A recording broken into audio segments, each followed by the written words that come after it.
Hello everyone. आज हम करने जा रहे हैं चैप्टर नंबर 32 के थर्ड पार्ट का। जो हमारा सेकंड पार्ट बचा हुआ था ना, उसमें ये जो थर्ड है लेवी ऑफ फाइन। ठीक है, तो इसमें ये जो है ये थर्ड ऑफेंस है। पहला ऑफेंस क्या था? Death sentence. दूसरा ऑफेंस था कैद यानी कि इम्प्रिजनमेंट फॉर लाइफ और फॉर एनी टर्म। ठीक है, और फिर इसके बाद ये थर्ड पोर्शन है, ये है लेवी ऑफ फाइन। ये फाइन से रिलेटेड है। ठीक है, तो इसका जो सेक्शन नंबर 42, इसमें क्या आते हैं? 4 सेक्शंस आते हैं इसमें भी। 421, 422, 423 एंड 424। तो इसकी ट्रिक इस तरह से बनाई है। सी, अगर किसी को किसी से पैसे मांगने तो नॉर्मली तो पैसा देगा नहीं, उसके लिए क्या करना पड़ेगा? वारंट। आपने वो सुना होगा ना, आज नगद कल उधार। उल्टा नहीं है, आज उधार कल नगद, ऐसा नहीं है। तो आज नगद कल उधार, ये सब चीजें क्यों बनाई गई हैं? क्योंकि कोई किसी से पैसा निकलवाना बहुत बहुत बड़ी बात होती है। तो 421 में क्या है? वारंट किस चीज के लिए? फाइन के लिए। 422 में क्या है? इफेक्ट ऑफ सच वारंट, यानी कि वो वारंट कैसे एक्ट करेगा। 423 में ये है कि मान लो वारंट बाहर है। एंड 424 में सस्पेंशन ऑफ सच वारंट। ठीक है, अब इसके हम लोग लिटरेचर पे जाते हैं। Section number 421, warrant for levy of fine. ठीक है, ये है when an offender has been sentenced to pay a fine, the court passing the sentence may take action for the recovery of the fine in either of both the following ways. अब क्या है? Warrant है, ये इसके veg हैं। ठीक है, offender has been sentence to pay a fine. Sentence आ गया पे का, फाइन करने का, तो इसके दो तरीके हैं। कौन से? Issue a warrant for levy of the amount by attachment and sale of any movable property belonging to the offender. किस चीज का? मूवेबल प्रॉपर्टी का। देन ये है issue a warrant to the collector, warrant to collector of the district authorizing him to realize the amount as arrears to land revenue। ठीक है, from the movable और immovable property। पहले तो क्या है? मूवेबल प्रॉपर्टी है आपकी। मूवेबल प्रॉपर्टी जैसे कि कटे हुए पेड़ को आप अटैच कर लो, और अगर वो नहीं तो उसके बाद दूसरा है कि कलेक्टर जो है, डिस्ट्रिक्ट के कलेक्टर, उनको बोल दो कि यार इनकी जिस पेड़ से जमीन काटी गई थी वो तो कुछ पेड़ भरपाई नहीं कर पा रहे, तो क्या करो? उस जमीन को ही ले लो। उस जमीन में जो भी पेड़ उगा रहा है, रेंट या कुछ हो रही है, वो ले लो। फिर इसके बाद अब ये देखो, बेसिक सी चीजें यही है ना, किसी चीज को मतलब रिफंड करने की, रीपे करने की। Provided that the sentence directs that in default of payment of the fine the offender shall be imprisoned, and if such offender has undergone the whole of such imprisonment in default, no court shall issue such warrant unless for special reasons to be recorded in writing. It considered it necessary so to do, or unless it has made an order for the payment of expenses और compensation out of the fine under section 357। इसमें क्या है? Proviso दिया गया है। Sentence क्या करता है? डायरेक्ट करता है that in default of payment of fine the offender shall B imprisonment. Sentence direct क्या क्या डायरेक्ट करता है? कि default of payment of fine हो जाएगा, है ना, तो ऑफेंडर शैल बी इम्प्रिजन्ड। ठीक है, default of payment of fine the offender shall be imprisoned, and if such offender has undergone the whole of such imprisonment in default, no court shall issue such warrant unless। अब देखो, तुम फिर से पैसा नहीं वसूल कर सकते, तुमने एक बार उसको जेल की सजा दे दी है, तो इसमें बस यही लिखा हुआ है। देन नेक्स्ट सेक्शन है सेक्शन नंबर 422। ओके, अभी इसमें और भी चीजें बाकी हैं। ये है द स्टेट गवर्नमेंट में make rules regulating the manner. State government क्या करेगा? रूल्स बनाएगा मैनर को रेगुलेट करने के लिए of under clause A of subsection 1। ठीक है, फिर इसके बाद है where the court issues a warrant. ये थर्ड वाला है clause. Issues a warrant to the collector under clause B of subsection 1, the collector shall realise the amount in accordance with the law relating to recovery of arrears. अब इसमें क्या है? Collector के लिए है। Court जो है collector को क्या करता है? वारंट करता है। The collector shall realise the amount. Collector क्या करेगा? रियलाइज द अमाउंट करेगा किस चीज से? Arrears of land revenue, as if such warrant were किस चीज के? Certificate issues under such law. ठीक है, इस तरीके से करेगा। ये ज्यादा एज सच इंपॉर्टेंट नहीं है। Then provided that no such warrant shall be executed by arrears arrest और डिटेंशन। अब देखो, किसी अरेस्ट और डिटेंशन जो है वो नहीं हो सकता। किस लिए? इस वारंट को एग्जीक्यूट करने के लिए पैसा ही लिया जाएगा, चाहे कलेक्टर ले, चाहे उसकी प्रॉपर्टी अटैच करो, अटैच सेल, इन सब तरीकों से। देन सेक्शन नंबर 422 है, वो है effect of such warrant. A warrant issued under clause A of subsection 1 of section 421 by any court may be executed within the local jurisdiction। कैसे? within the local jurisdiction में of such court, and it shall authorize the attachment and sale of any such property outside such jurisdiction। within local jurisdiction तो वो court करेगा, और outside क्या? attachment और sale, पैसा lay off any property outside such jurisdiction when it is endorsed by the district magistrate within whose local jurisdiction such property is found। Endorse कौन करेगा? DM करेगा एंडोर्स। जिसके लोकल जुरिस्डिक्शन में वो property है। तो सिंपल है, effect of such warrant, effect उस वारंट का इफेक्ट क्या होगा, वारंट किस चीज का, पैसे लेने का। कैसे पैसे लेने का, या तो डीएम को बोल दो या तो उसकी प्रॉपर्टी जो है वो अटैच कर दो। तो वो कैसे होगा, ऑब्वियसली जैसे लिखा हुआ है अटैचमेंट एंड सेल से होगा, या तो डीएम एंडोर्स करेगा अगर आउटसाइड जुरिस्डिक्शन में है वो प्रॉपर्टी, उसको अटैच करने के लिए और सेल करने के लिए। देन इसके बाद है section number 423, warrant for fine issued by a court in any territory to which this court does not extend. मान लो फॉरेन, इंडिया के बाहर की कोई भी जगह, ठीक है, notwithstanding anything contained in this code or in any other law for the time being in force when an offender has been sentenced to pay a fine by a criminal court in any territory to which this code does not extend, ठीक है, and the court passing the sentence issues a warrant to the collector of a district in the territories to which the code x tends, authorizing him to realize the amount as if it were an arrears of land revenue। अब इसमें क्या है, and the court passing the sentence, court जो sentence pass कर रहा है, issues a warrant to the collector of a district in the territories to which this code extend, authorising him to realise the amount as if it were an arrear of land revenue. Such warrant shall be deemed to be a warrant issued under clause B of subsection 1 of section 421 यानी कि for fine by a court in the territories to which this code extend, and the provisions of subsection 3 of the said section as to the execution of such warrant shall apply accordingly। Means ये है कि C section number 421 के under जो है ये बोला गया है कि दूसरे जगह के डीएम को 421 के बी के अंदर की दूसरी जगह के जो डीएम है उनको भेज दिया जाएगा प्रॉपर्टी क्या करने के लिए, अटैच एंड सेल करने के लिए, ठीक है। ये दूसरा तरीका है पैसे को वसूल करने का। तो वही तरीका इसमें कर दिया जाएगा कि जो दूसरी टेरिटरी है वहां पे भेज दिया जाएगा जहां पे कोड अप्लाई नहीं होते, ताकि वो क्या करें, अटैच एंड सेल करें, ठीक है, पैसे वो करने के लिए। देन सेक्शन नंबर 424 है suspension of execution of sentence of imprisonment. Execution of sentence of imprisonment है उसका सस्पेंशन, ठीक है। ये क्या है, when an offender has been sentenced to fine only and to imprisonment in default of payment of fine and the fine is not paid forthwith the court में। अब देखो क्या है कि एक ऑफेंस है, उसकी सजा आएगी, तुम इतना फाइन दोगे, पर अगर जैसे मान लो फाइन है और फाइन नहीं दे पा रहा है तो आपको 6 महीने की सजा होगी, ठीक है। 6 महीने की सजा नहीं मिली है, सजा सिर्फ फाइन की है, सजा इन default of payment of fine आपको जेल मिलेगी। तो इसमें क्या है, the court may order that the fine shall be payable either in fully or on before a date not more than 30 days from the date of the order or in 2 or 3 installments। ठीक है, क्या बोल रहा है कि 30 days में दे दो या फिर installments में दे दो, of which the first shall be payable on or before a date not more than 30 days from the date of the order and the others at an interval of or at intervals as the case may be of not more than 30 days। ठीक है, पहला क्या है कि या तो आप 30 दिन के अंदर दे दो, ठीक है, या इंस्टॉलमेंट में दे दो 30 करके, ठीक है। देन नेक्स्ट है, ये किस लिए है कि पेमेंट ऑफ फाइन में तो आपको इतना पेमेंट ऑफ फाइन है तो आप ऐसे ऐसे कर सकते हो, ये एक प्रोसीजर है पेमेंट ऑफ फाइन का, ठीक है। ये कौन से सेक्शन में आता है, सेक्शन नंबर 29 की 30 किस में आता है।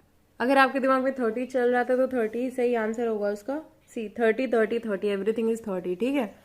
देन इसके बाद है द कोर्ट में suspend the execution of the sentence of imprisonment and release the offender on the execution of the offender of a bond, ठीक है। अगर बॉन्ड का ऑफेंडर है तो क्या करेगा, कोर्ट क्या करेगा, सस्पेंड कर देगा क्या, execution, suspend the execution of the sentence offender of a bond का, ठीक है, with or without sureties as the court thinks fit, condition for his appearance before the court on date or dates on or before which payment of fine or the instalment thereof as the case may be is to be made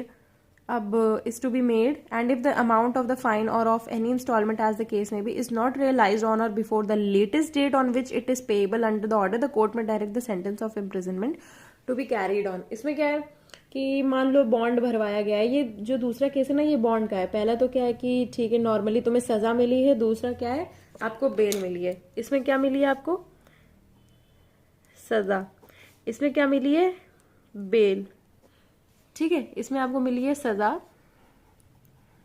और इसमें मिली है आपको bell, ठीक है। तो bell, अगर bell मिल रही है, बेल के लिए आप सिक्योरिटी नहीं दे पाते हो तो भी आपको एक टाइम पीरियड मिल जाएगा, ठीक है।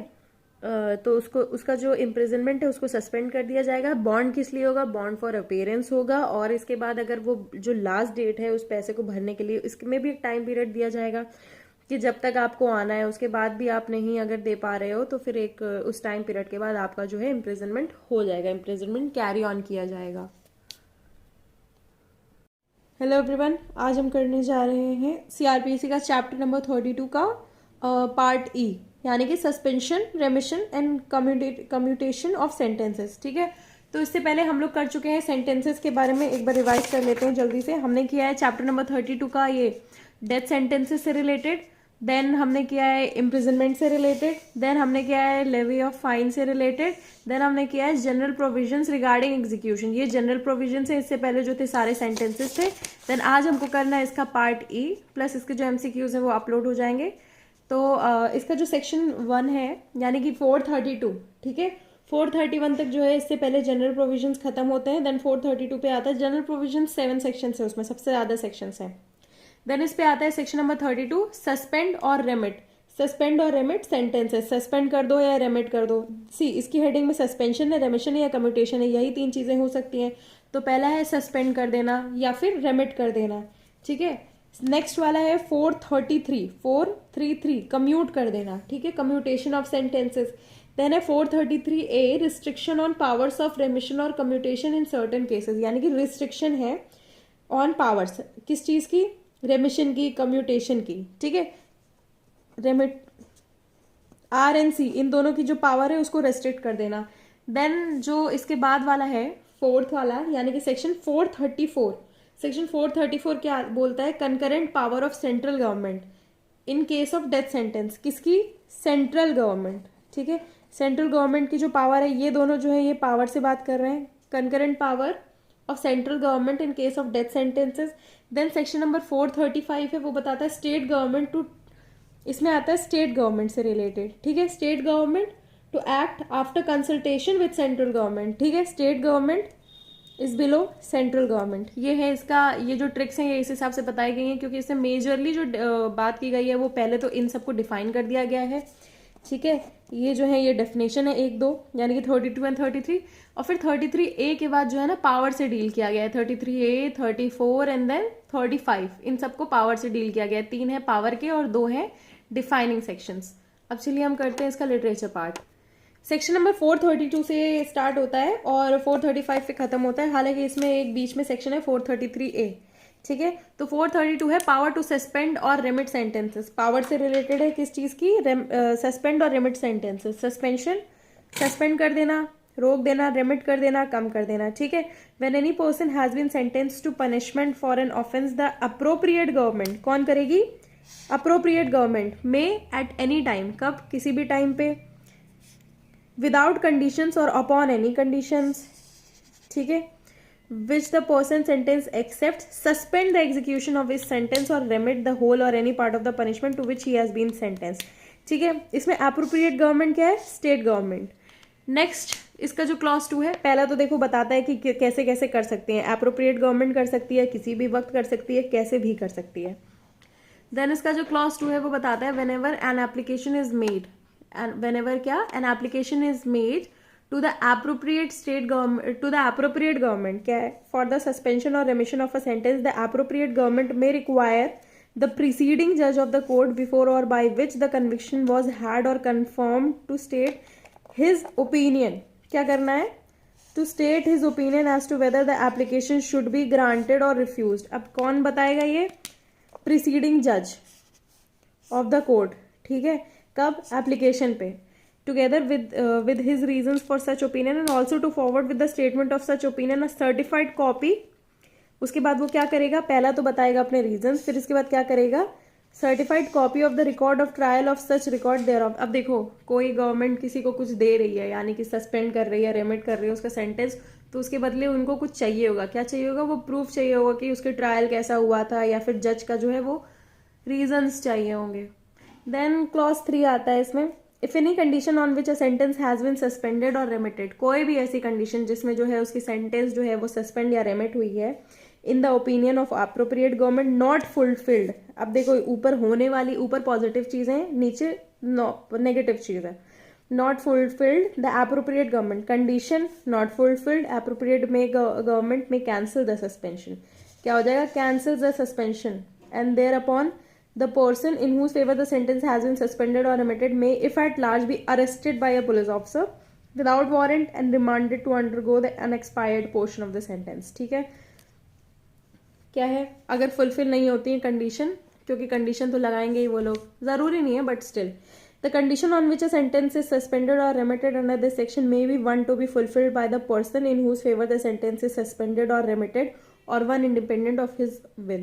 जिसको मिली है वही करेंगे. ठीक है, कंडीशंस जो होती हैं वो रीजनेबल होनी चाहिए और उन्हीं के द्वारा होनी चाहिए. देन नेक्स्ट क्लॉज है, the appropriate government may by general rules. क्या एप्रोप्रिएट गवर्नमेंट कैसे जनरल रूल से या स्पेशल ऑर्डर से give direction as to the suspension of sentence. किस चीज की? Suspension of sentence and the conditions on which petition should be presented and dealt with. Also इसमें proviso है कि provided that in the case of any sentence other than sentence of fine passed on a male person above the age of 18 years, no such petition by the person sentenced by any other person on his behalf shall be entertained unless the person sentenced is in jail. अब क्या है? Fine है, ठीक है, 18 साल से ऊपर है, कौन है? मेल पर्सन है, ठीक है. तो क्या होगा? Provided that in the case of any sentence, ऐसा कोई भी सेंटेंस है बाय द पर्सन सेंटेंस और by any other person shall be entertain. क्या होगा? No such petition shall be entertain. कोई भी ऐसी पिटिशन जो है वो एंटरटेन नहीं की जाएगी. Also where such petition is made by the person sentence it is presented through the officer in charge. अब कैसे होगी?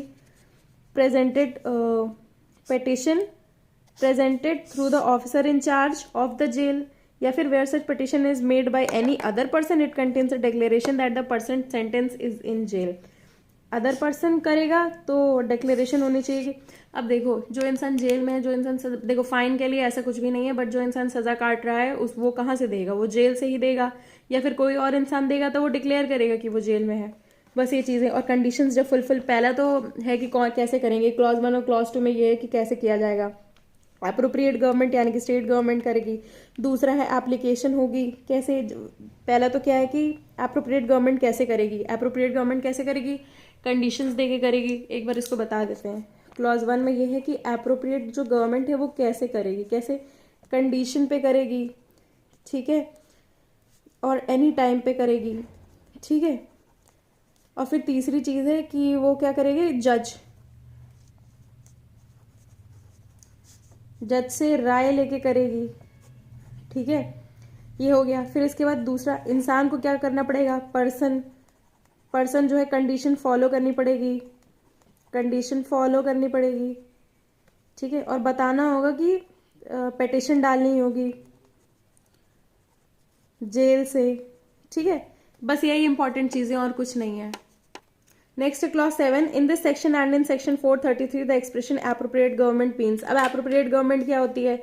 इन case where the sentence is for an offence against or the order refer to in subsection 6 is passed under any law relating to matter to which the executive power of the. अब देखो, किसी में जिसमें executive power of the union extend, central government होगी. Other cases में क्या होगा? Government of the state to which offender is sentence और सेट ऑर्डर इज पास्ड, ठीक है. ये ज़्यादा इंपॉर्टेंट नहीं है. स्टेट गवर्नमेंट या यूनियन गवर्नमेंट, स्टेट गवर्नमेंट के साथ एक्सेट्रा और भी गवर्नमेंट्स आ जाती हैं, वो सब होंगी. देन है section number 433, power to commute sentence. Commute करना, ठीक है. The appropriate government may without the consent of the person sentence commute. तो इसमें सबसे पहले क्वेश्चन आता है कम्यूट का मतलब क्या होता है. कम्यूट का मतलब है सीवियर से लेस सीवियर पनिशमेंट करना, ठीक है. बस इसका ये मतलब है और कुछ नहीं है. तो appropriate government without the consent of the person sentence commute. कैसे कम्यूट करेगी?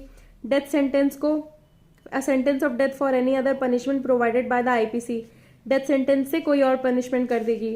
डी इक्वल्स टू एनी, ठीक है. नेक्स्ट है sentence of imprisonment for life or imprison for a term which may extend to.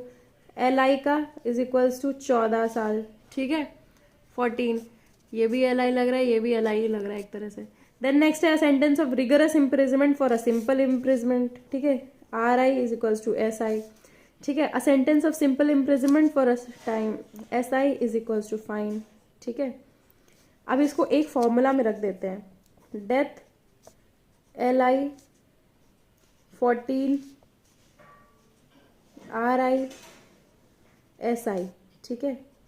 एक फॉर्मूला हो गया. DLI 14 RISI, बस इसको याद रखना है। और यहाँ पे फाइन, बस, और कुछ याद नहीं रखना है।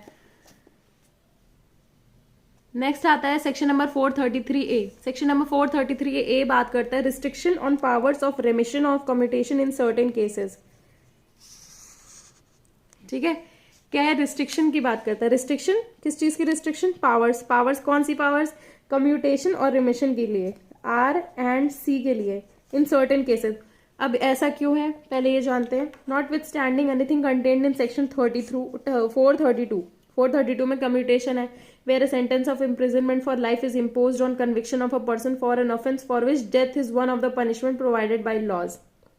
ठीक है, और where a sentence of death imposed on a person has been commuted under section 433 into one of the imprisonment for life, such person shall not be released from prison unless he had served at least 14 years। क्या है इसमें important part ये है कि 14 साल की सजा काटी हुई होनी चाहिए। किसने काटी हुई होनी चाहिए, पहले अब वो देखते हैं। Notwithstanding anything contained in section 432 where a sentence of imprisonment for life is impose on a conviction of a person for an offence for which death. क्या है, इसको ऑलरेडी डेथ की सेंटेंस की बजाय उसको life imprisonment मिला हुआ है, one of the punishment provided by laws. और where a sentence of death impose on a person has been commuted under section 433, या फिर डेथ सेंटेंस जो है वो कम्यूट हो चुका है into one of the imprisonment for life. ठीक है, ऑलरेडी कम्यूट हो चुका है, तो उसको क्या है, shall not be release from prison unless he had served at least 14 years. मतलब ऑलरेडी अगर कम पनिशमेंट मिली है तो उसको और ज्यादा पनिशमेंट नहीं मिलेगी। देन नेक्स्ट है concurrent power of central government in case of death sentences। क्या है इसमें? the powers conferred by section 432 and 433 upon the state government may in the case of sentence of death also be exercised by the central government। क्या है powers conferred by section 432? क्या है? Suspension, रेमिशन, commutation वाली जो powers हैं, इन the case of sentence of death also be exercise by किसमें? Death sentence में। ठीक है, नेक्स्ट है सेक्शन नंबर 435। ये इस टॉपिक का लास्ट है, बट देखते हैं। State governments to act after consultation with central government. ठीक है, the powers conferred by section 432 and 433 upon the state government to remit commute a sentence in any case where the sentence is for an offence. कैसा offence है? Which was investigated by Delhi. अब ये Delhi special वाले police वाला है। Which involve the misappropriation और destruction. ये क्या है? पब्लिक प्रॉपर्टी से रिलेटेड है। और damage to any property belonging to central government which was committed by a person in the service of central government. अब committed by a person service of central government while acting or purporting to act in discharge of his official duty. Simple है, अगर वो इंसान या फिर वो offence जो है वो सेंट्रल गवर्नमेंट से रिलेटेड है या फिर नेशनल कैपिटल ऑफ दिल्ली से रिलेटेड है, दिल्ली पुलिस से रिलेटेड है, ऐसा कुछ है, तो समझ जाना कि सेंट्रल गवर्नमेंट से उन्हें पूछना पड़ेगा। shall not be exercised by state government except after consultation with the central government। ठीक है, no order of suspension, remission or commutation of sentences passed by the state government in relation to a person who has been convicted of offences, some of which relate to matters to which the executive power of the union extends। किसमें executive power किसकी? Union की extend करती है। and who has been sentenced to separate terms of imprisonment which are to run concurrently, या फिर क्या है, separate terms जो है कॉन्करेंटली रन करने चाहिए। Shall have effect unless an order for the suspension, remission, commutation as the case may be of such sentence has also been made by central government. अब क्या है, सेंट्रल गवर्नमेंट जो है, central government से पूछ करके कुछ ऐसे ऑफेंसेस हैं जिनसे रिलेटेड आप करोगे, वो कैसे? Executive power of the union extend, ये 1 है। ठीक है, नेक्स्ट है and who has been sentence to separate terms of imprisonment run currently. Concurrent terms जो है जब रन करते हैं तो ऐसा होगा। ठीक है, बस इसमें आपको बस यही चीजें याद रखनी है। ठीक है, तो अब इसमें सस्पेंड और रिमिट, इसमें भी पावर से रिलेटेड बात करता है। इसमें कितना कर सकते हैं उससे रिलेटेड है। कम्यूट सेंटेंसेस पावर तो है। Then restriction on remission and commission, इसकी भी पावर है। कब रेमिट कर सकते हैं? जब ऑलरेडी 14 साल के लिए, ठीक है, देना है। ऑलरेडी क्या है, उसको सजा कम दी गई है और ये डेथ सेंटेंस में ही है। ठीक है, देन सेंट्रल गवर्नमेंट के पास पावर है। ठीक है, सेंट्रल गवर्नमेंट के पास कॉन्करेंट पावर और central government is equals to state government, है ना। ठीक, देन है on death sentence, then state government के पास जो है सेंट्रल गवर्नमेंट से थोड़ी सी कम पावर है। कब? सेंट्रल गवर्नमेंट से रिलेटेड वाले केसेस में। अगर आपको वीडियो अच्छी लगती है, thank you and please follow for more.